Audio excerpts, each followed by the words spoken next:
Salut les footballeurs et bienvenue pour un tout nouveau journal de l'Euro. Donc dans la première partie de la vidéo, je vais vous parler du gros choc de hier soir Angleterre contre l'Allemagne. Et dans un deuxième temps, je vais vous parler des quarts de finale et vous dire selon moi qui va passer le prochain tour. En tout cas, j'espère que la vidéo va vous plaire et moi je vous souhaite un très bon visionnage. Le match Angleterre-Allemagne. L'Angleterre prend son billet pour les quarts. Au terme d'une prestation plus aboutie que la Nationalmannschaft, l'Angleterre a réussi à faire la différence en seconde période grâce à Sterling et Kane.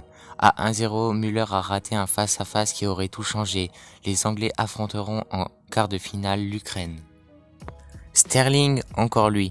Comme depuis le début de l'Euro, Raheem Sterling a fait la différence pour l'Angleterre. Pour son quatrième match de la compétition, l'ailier des Anglais a inscrit son troisième but dans le dernier quart d'heure en reprenant du plat du pied un centre à ras de terre de Shaw. Une réalisation qui récompense son activité durant toute la rencontre.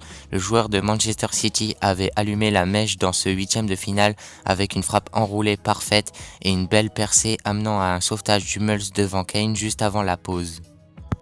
Du côté de l'Allemagne, Müller avait la balle d'égalisation. Si son match n'est pas catastrophique, l'attaquant de la Mannschaft avait l'égalisation au bout du pied droit et l'a gâché.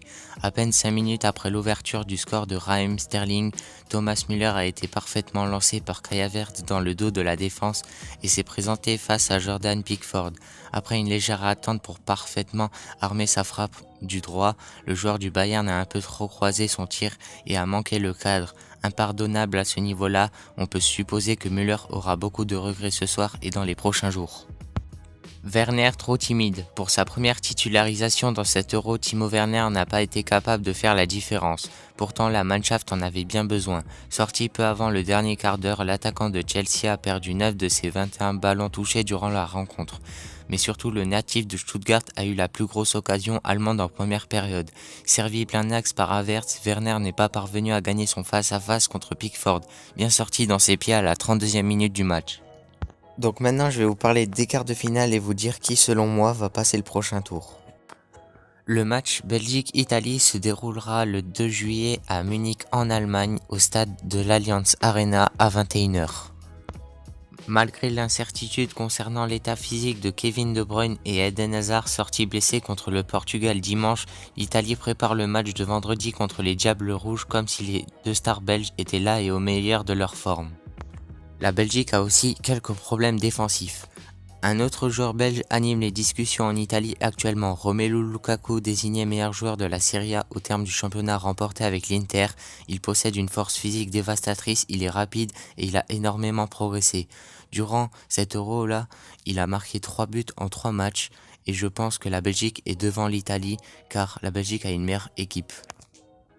Mais il faudra quand même faire attention à l'Italie car ils ont de très bons joueurs comme Locatelli, Immobile et Insigne. Mais je pense quand même que la Belgique va gagner et valider son ticket pour les demi-finales. Donc maintenant je vais vous parler du deuxième quart de finale. Du côté de la Suisse, Xhaka, le milieu de terrain de la Suisse, sera suspendu pour le quart de finale contre l'Espagne car il a eu un carton jaune contre l'équipe de France. Le match se déroulera à 18h à Saint-Pétersbourg. Donc voici le dispositif que l'Espagne va peut-être utiliser contre la Suisse. En joueur titulaire, il y aura Sarabia, Morata, Torres, Koke, Busquets, Pedri, Gaya, Laporte, Garcia, Azpilicueta, Unai Simon. Les changements possibles durant la rencontre seront Pau Torres, Rodri, Fabian Ruiz, Alba, Olmo et Oyarzabal. Donc voici le dispositif que la Suisse va peut-être utiliser contre l'Espagne. La Suisse va peut-être jouer en 3-4-1-2 avec Seferovic, Embolo, Shaqiri, Zuba, Xhaka qui va être remplacé car il a eu un carton jaune dans son dernier match, Freudler, Widmer, Rodriguez, Akanji, Elvedi et Yann Sommer. Et les changements possibles sont Mbabou, Vargas, Vasnar, Mehmedi, Gravanovic et Char. Et je pense que l'Espagne va décrocher son ticket pour les demi-finales contre la Suisse. Le match Angleterre-Ukraine se disputera le 3 juillet à 18h au stade Olimpico de Rome. Au bout du suspense, alors qu'il semblait écrit que le dernier huitième de finale de l'Euro entre l'Ukraine et la Suède ce mardi soir allait se jouer lors de la séance de tir au but, une tête plongeante d'Artem Dovbyk a fait voler en éclats nos certitudes. À la réception d'un centre d'Oleksandr Zinchenko, l'attaquant du Dnipropetrovsk a expédié la sélection dirigée par Andrei Shevchenko en quart de finale alors que les Suédois évoluaient à 10 depuis la 99e minute et l'expulsion de Marcus Danielsson. Jamais dans leur histoire les Ukrainiens n'avaient atteint un tel niveau. Ils affronteront l'Angleterre samedi à Rome. Et l'Ukraine devra faire attention au trio d'attaque de l'Angleterre, Saka, Sterling et Harry Kane. Et je pense que l'Angleterre va décrocher son ticket pour les demi-finales de l'Euro. Le match République tchèque-Danemark se déroulera au stade de Baku. Donc voici le dispositif que le Danemark va peut-être utiliser contre la République tchèque. En joueur titulaire, il y aura Damsgaard, Dolberg, Braithwaite, Male, Delaney, Højbjerg, Larsen, Vestergaard, Jaer, Christensen, Schmeichel. Les changements possibles seront Norgard, Cornelius, Jensen, Boylessen qui vont peut-être rentrer en cours de match.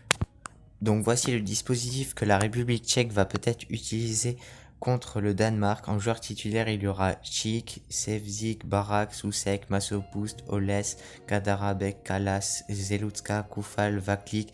Les changements possibles seront Krensik, Jangto, Klosek, Kral qui vont peut-être rentrer en cours de match. J'espère que la vidéo vous a plu, n'hésitez pas à vous abonner, à liker et à partager, et à demain pour le nouveau journal de l'Euro. Et clique sur le logo de la chaîne pour t'abonner.